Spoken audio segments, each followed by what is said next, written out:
It was the second day of a marketing conference, and the keynote speaker had just been introduced. He had an unusual name, Eben Pagan, and I'd never heard of him before. But by the end of his 90-minute talk, Eben was someone I'd never forget. His words made a profound impact on my thinking and my future behavior at work. Eben spoke without notes or PowerPoint slides, but after his presentation, the 5 key points he made about becoming more productive were imprinted on my mind. Today I'll share the one idea that's made the biggest difference for me, focusing on self-management instead of time management. Eben made me realize that I was interfering with my own productivity in 2 important ways. First, I was constantly interrupting myself by checking emails and answering phone calls.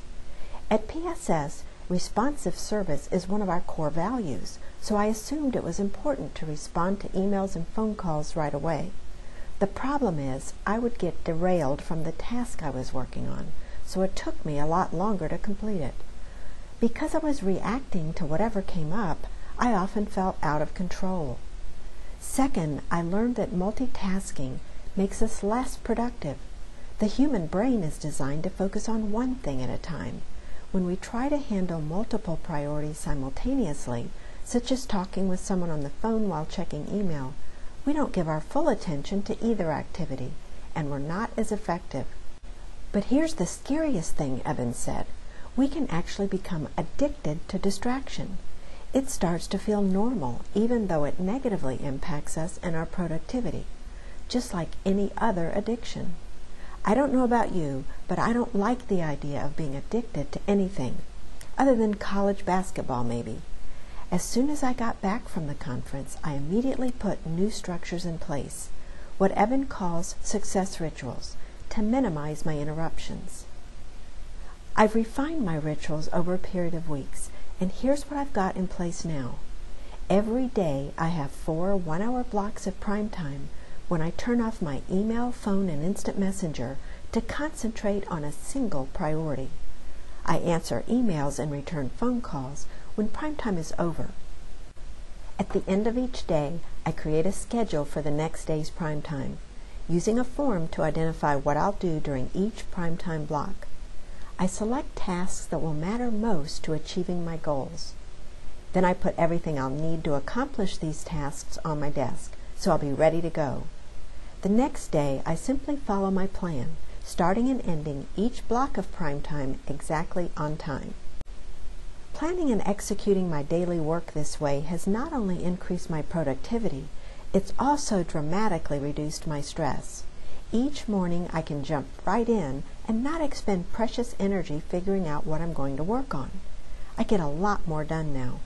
I'm working on more projects that have a high payoff for my business. With daily practice of these rituals, I've developed habits that have become ingrained and now feel natural. So here's the speed tip for this issue. The tip has 3 steps. First, make a list of the high priority tasks that will produce the greatest results for you. Next, identify 1-hour blocks of prime time during which you eliminate all distractions. Set your phone on voicemail and tell coworkers that you must not be interrupted during the hour. You might start with a single 1-hour block, but realistically, you can schedule multiple 1-hour blocks throughout the day. Finally, assign specific tasks to each block of prime time before you leave work, and assemble the materials you'll need for each task. And of course, you have to follow your plan with no exceptions.